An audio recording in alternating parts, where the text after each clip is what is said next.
ዲቦራ ጸጋዬ ይባላል ወይም የካሌብ እናት ያ ኮንትራክት ቴንክ ዩ ያው ወደ ሚዲያ የመጣሁበት ትልቁ ነገር ልጄ ነው የልጄን ነገ የሚል ነገር ነበር ይዤ የመጣሁት ያው እንደ ሰው ወይ እንደ እናት አስበን የምንመጣው ነገር አለ ወይ ደግሞ ልጆቻችን ጋር እንዳይደርስ የምንፈልጋቸው ነገሮች ነበሩ ሶ ያን ነገር ለመከላከል ነበር የሄድኩት ጀስት ማወቅ ስለፈለገ አውቋል ልጆቻችን ጋር እንዳይደርስ የሚለው ማለት እኔ አሁን በህይወቴ በጣም ከተማርኳቸው ነገሮች ውስጥ እኔ ማለት አንዳንድ ጊዜ ህይወታችን ጊዜ የምንሰጠው ነገር እኛን በጣም እንትን ይውጠናል ስለሽ አሁን ለምሳሌ ውሃ ሙልተሽ መዘብዘፊያ ውስጥ የሆነች ጨርቅ ብታስቀምጪ ለጥቂት ሰዓት ውሃውን እስከሚመጣው ከላይ ሊጻፈፍ ይችላል ከዛ በኋላ ግን ይሰምጣል ወደታች ላይክ የኛ ህይወት የሆነ ነገር ላይ በቃ ጊዜያችንን ባጠፋን ቁጥር ማለት ነገ የሌለው ወይም ደግሞ ቀጣይነት የሌለው ነገር ላይ ጊዜያችንን ባጠፋን ቁጥር ያው እንደምንወሰድ ነው እርግጠኛ ባልሆንበት ነገር ጊዜያችንን ባናባክን ጊዜያችንን ለቁም ነገር ብቻ ማለት መስጠት ላለብን ነገ ላለው ነገር ቢሆን መልካም ነው እንደኔ ማለት ነው ልክ ነሽ እንዳልሽው የልጅሽ ኬዝ ነው ወደ ሚዲያ ያመጣሽ የመምጣትም ምንም ፕላኑም አልነበረሽም ችግርሽን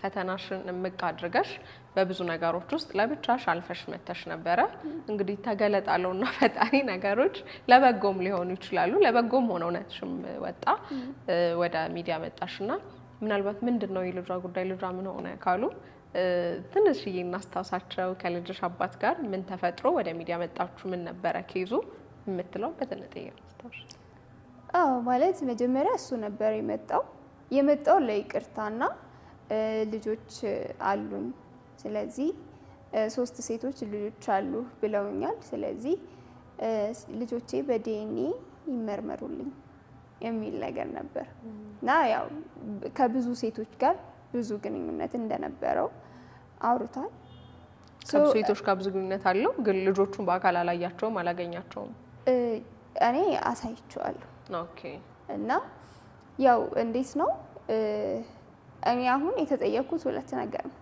ምን ማለት በታሪክ ውስጥ በሱ ኢንተርቪው ላይ ሁለት ጥያቄ ነው የተጠየቅኩት ምክንያቱም አንድም የልጅ እናት ነኝ ሁለተኛ ደግሞ ይቅርታ ተጠይቄያለሁ እኔ እንደኔ አንዱን ጥያቄ ተቀብዬ አንዱን ጥያቄ ግን መቀበል አልፈለኩም የትኛውን ተቀበልሽ የትኛውን ይቅርታውን ተቀብያለሁ ማለት ቆየ ከተቀበልኩት ምክንያቱም ኦሬዲ አንደ ይቅርታ ማለት ነገሮችን የዛን ሰው በደል መርሳት ነው ያ ሰው የበደለሽን ነገር መርሳት ነው ሙሉ ለሙሉ ይቅርታ ለኔ ያ ነው እና ኦሬዲ ሙሉ ለሙሉ ረስቼዋለሁ ግን ደግሞ መጠንቀቅ ባለብኝ መንገድ ደግሞ መጠንቀቅ አለብኝ ለምሳሌ እኔ አሁን ከሱ ጋር ልጅ አለኛል ለልጄ ጥንቃቄ ማድረግ አለብኝ ፕሮቴክት ማድረግ አለብኝ ማለት ይሄ የተረጋጋ ህይወት ከሌለ እርግጠኛ መሆን ካልቻለ ልጄን ፕሮቴክት የማድረግ ግዴታ አለብኝ ለምንድነው ያንን ነገር ያደረኩት በጣም ብዙ ጊዜ እድሎችን ሰጥቻለሁ የምን እድል አባቴ መሆንን አብሮኝ እንዲሆን ከኔ ጋር በትዳር እንኳን ባይሆን ማለት ያንንም ሞክሬያለሁ ልጄን እኔ አሁን ያለ አባት ነው ያደግኩት እናቴ ናት ያሳደገችኝ እና እናቴ ስታሳድገኝ አባት የሚለው ጥያቄ ይኖራል እኮ የትኛውም ልጆች አባት የሚለው ጥያቄ ይኖራቸዋል ግን ምን አይነት አባት አይሽ አባትነት ዝም ብሎ እኮ በወለደ አይደለም አባት ማለት እግዚአብሔር እንደ አባት መውደድ አለ ልዩ ፍቅር አለ እያንዳንዱን የሚያስፈልገንን ነገር ማድረግ አለ ያ ሁሉ ይቅር ማድረጉ ይቅር ፍቅሩ ይቅር መምራት አባት መሪ እንደኔ ማለት ነው እንደ መጽሐፍ ቅዱስም ከሄድን መሪ ነው ማለት አባትነት ትልቅ ክብር ነው፣ ትልቅ ስጦታ ነው። እግዚአብሔር ሲሰጥ ትልቅ ስጦታ እንደሰጠን ማወቅ መቻል አለብን። እንደ ቤተሰብ እንደ እናት እኔ አምኜ የተቀበልኩት በቃ ይሄንን ነገር ሳስብ ነው። መጀመሪያ የእርግዝናዎቹ ጊዜ ላይ የመጀመሪያ ፈርስት ተርም ላይ በጣም ተቸግሬ ነበር። በጣም ታምም ያለው ምናምን መድኃኒት ወስጃለሁ ለማስወረድ በማሰብ ሳይሆን ጀስት ታምሜ ስለነበር ከዛ ግን እግዚአብሔር ያው ሲሰጥ ይሰጣል። እግዚአብሔር ባይዘው እንደ ሰው አይደለም፣ ሲሰጥ ይሰጣል። እና በጣም ብዙ ልጆች አተው እኮ የሚሰቃዩ ሀብት ኖሯቸው ትዳር ኖሯቸው ነገር ሞልቷቸው ግን ደግሞ በልጅ ያልተባረኩ በጣም ብዙ አሉ። እኔ በጣም ማለት ለምን ብዬ አውቃለሁ እግዚአብሔር ለምን ከጓደኞቼ ከምቀርባቸው ሰዎች ርቄ ከትምህርቴ ተጓድዬ ከቤተሰቦቼ በፍቅር ሳልሆን ለምን ብዬ አውቃለሁ። ግን ደግሞ እግዚአብሔር አንዳንድ ጊዜ የሚያሳየን ነገር አለ። በቃ አጠገባችን መሆኑን የሚያሳውቀን ማንም በሌለ ሰዓት እና በቃ እኔ በጣም እግዚአብሔርን ከህዝብ ጋር አይደለም የማውቀው፣ ብቻዬን ነው የማውቀው። ዳዊት እንኳን በቤተሰቦቹ እኮ ተረስቶ ነበረ። የት ነው የሚውለው? ከበጎች ጋር ምንም ያዋራው አለ? በጋፍ የለም። ሶ እግዚአብሔር እሱን ትልቅ ቦታ ላይ ለማድረስ እሱን ንግስና ላይ ለማድረስ ይሄ ማለት ከጎልያድ ጋር እንዲታገል ሲያለማምደው በአንበሳ ነበር። አንበሳ እንግዲህ ምድር ላይ አሉ ከተባሉ ጉልበተኛ እንስሳ ነው እና እግዚአብሔር ማሳደግ ከፈለገ ብቻሽን ነው የሚያስተምርሽ። ልክ እንደዛ ነው። ችግሮቻችን አንዳንድ ጊዜ ያበረቱናል። በጣም ብዙ ሰዎች ይሰብሯቸዋል። ችግር እንደሆነ የሚያሳየኝ ባዶነት ሲሰማኝ ነው። ያ ባዶነት ሲሰማኝ ማንን አያለሁ? እኔ ተማርኩት ኦብቪየስሊ በቃ ዞርም ስል ማንም የለም በብዙ ችግር ውስጥ። ያ እነዚህን ከባድ ጊዜያቶች አሁን ማንም ያላወቀልሽን ግን ሁኔታዎች ራሳቸው እየጎተቱ አምጥተው እንደዚህ እንድትናገር ያደረገሽ ችግር ጊዜ በላይ ገና ልጅ ነሽና ከዚህ በፊት ከዚህ አሁን ከተፈጠረው ከልጅሽ በልጅነትሽ ልጅ ከመውለድ በላይ ከተከሰተው በፊት የገጠመሽ ችግር ነበረ በህይወትሽ? ከባድ የምትያሳልፍሽው ጊዜ አለ? እኔ ማለት ያው ያደኩት ከቤተሰብ ጋር አይደለም ስልሽ ከአክስቶቼ ጋር ነው። ቤተሰብ ናቸው ግን ጀስት ከእናት ከአባት ጋር አይደለም ያደኩት።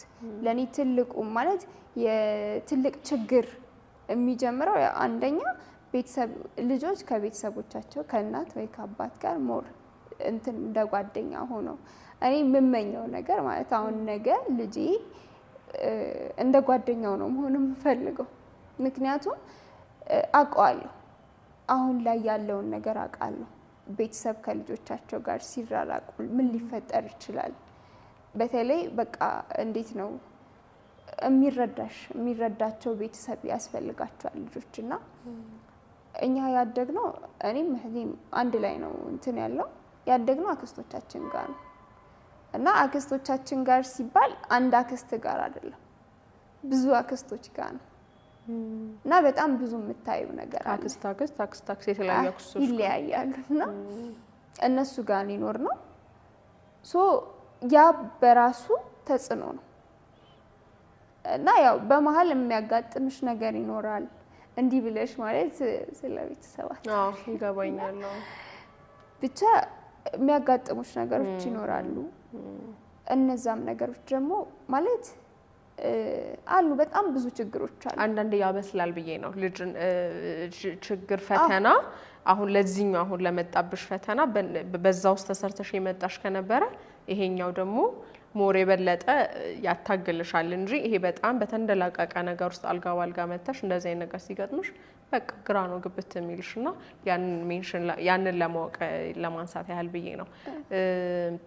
ግን አሁን እንዳልሽው አክስቶችሽ ጋር እያልሽና ምን በሲንግል ማም ማለት አባትሽ አጠገብሽ ሳይሆን ባላ አስተዳደግ ውስጥ መጣሽና ከልጅሽ አባት ጋር ተገናኝታችሁ ልጅ የሚለው ፕሮሰስ እንዴት መጣ የሚለውን ዲቴል ሳይሆን ብዙሃኑ ያውቀዋል፣ ግን በጣም በትንጥያው ነው አሁንም እያስታወሰን ለመሄድ ያህል እንዴት ተገናኝታችሁ ከዛ እንዴት ተፈጠረ ምትለው በትንሹ ነገር? እኛ የተገናኘ ነው ያው ትምህርት ቤት ነው። ቶም ተማሪ ነበር፣ ተማሪዎች ነበርን። ያው በዛ አጋጣሚ ነው የሚያቀራርበን ነገር ነበር ስልሽ የሆነ የቲም የሚሰሩ ስራዎች ነበሩ። በዛ ምክንያት ተቀራረብን ምናምን ነገር ማለት እውነት ለመናገር ቸርች ሄደን እናውቃለን ምናምን በጣም ልረዳው ሞክራለሁ። እንዴት ነው በሰዓቱ በቤተሰብም ትንሽ ከባድ ችግር ነበር። በቤተሰብ ያአክስ ኦኬ ማለት እና ሴት ልጅ ምን ትፈልጋለች? የሚያዳምጣትን ሰው አይደል? እኛ የሚያዳምጠንን ሰው የሚረዳን ጊዜ የሚሰጠን ያ ሰዓት ለኔ እንደዛ አይነት ሰዓት ነበር እና ጀስት ለራሴ ማለት እሱን ለማዳመጥም እኔም ለማውራት የሆነ ትንሽ ነገሮችን ስናወራ የሆነ ከጭንቀት እንትን የምንለው ነገር አለ። የሆነ እርፍ አይ በቃ ጀስት ጓደኛ አለኝ የማሳልፍበት ጊዜ የማሳልፍበት ቦታ አለ ምናምን የምንለው ነገር አለና በዛ እንትን ነው ያው ቀረጻችንን ቀረጽን ምናምን ብቻ በዛ አጋጣሚ ከሱ ጋር ታወቃችሁ። ኦኬ ታወቃችሁኝ። ታውቀን ያው ጓደኛሞች ኖርማሊ ጓደኛሞች ነበርን። ኖርማል ማለት ነው ምንም አይነት ሪሌሽንሺፕ ኖርማል ጓደኛሞች ነበርን። እኔም ትንሽ በሃይማኖትም ማለት በጣም እንትን ማለት ፈልጋለሁ ለመንፈሳዊ ህይወት ታዲያለሽ እና ከዛ አንፃር ሁላ ቸርች አብረን ሄደን እናውቃለን ምናምን ነገር እንደዛ ወደዛኛው የመሳብ ወደ መንፈሳዊ ህይወቱ ለማበርታት እንደዛ ነበር የኔ ሐሳብ። አልተሳካም። እኔን ራሴን ጠልፎ ጣለኝ እና ምንድነው እዚህ ጋር አስተካክላለሁ ብለን የምንገባበት ህይወት የለም። የተሳሳተ ከመሰለ ከዛ ስህተት መንገድ ማስተካከል ነው ራሳችንን ያለብን እንጂ በዛው ተጠልፈን መጣል የለብን። እኔ አሁን ተጠልፈን የተጣልኩት ለምን አስተካክላለሁ ብዬ ማለት ነው። ይሄ ማለት ብዙ ወጣቶችን በጣም የሚጎዳ ነገር ነው። እንዲሁም ደግሞ ሌላው ካንትሪ ተማርኩት የሚመስለኝ ይሄ ቫይቡ የማይሆን ነገር አሁን ለምሳሌ ሴክሹዋል ለሆነ ነገር የሚያመች አይነት ነገር ቦታ ከሆነ እኔ እኮ አልመሰለኝም ነበር እኔ እኮ አሁን ያው መጽሐፍ ቅዱስ ስላነሳሽ እኔም ላንሳና ዮሴፍ እኮ አመለጠ አይደለ? እንደዛ ስትታገለው ላይክ ማምለጥ ነው ያለብን የሚመስለኝ። አሁን ካንቺ እንትን ያልኩት እንጂ አይኔ ቆይ እንትን ነው መሰለኝ የነበረው። ልክ ነሽ እኮ ያንቺ ኢንቴንሽን እንደዛ ላይሆን ይችላል፣ አንቺ ላታስቢው ትችላለሽ። ግን ያ ሰው እንደዛ ያስብ ቦታው እስከተመቸ ድረስ ምን ሊፈጠር ስለ ማምለጡ ነው የሚሻለው ከዛ ቦታ ዞር ማለት።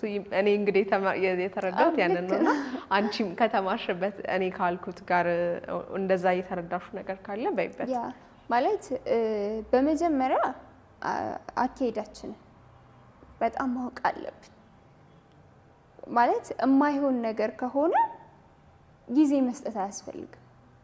በቃ ትክክለኛው ነገር ማለት ሴት ልጅ ብልህ መሆን አለባት። ሴት ብቻ ሳትሆን ወንድ ማለት ነገ የሚባል ነገር አለ። የኛ ህይወት አጭርም ሊሆን ይችላል፣ ረጅምም ሊሆን ይችላል። ያ ህይወታችን ግን በእግዚአብሔር እጅ ነው ያለው።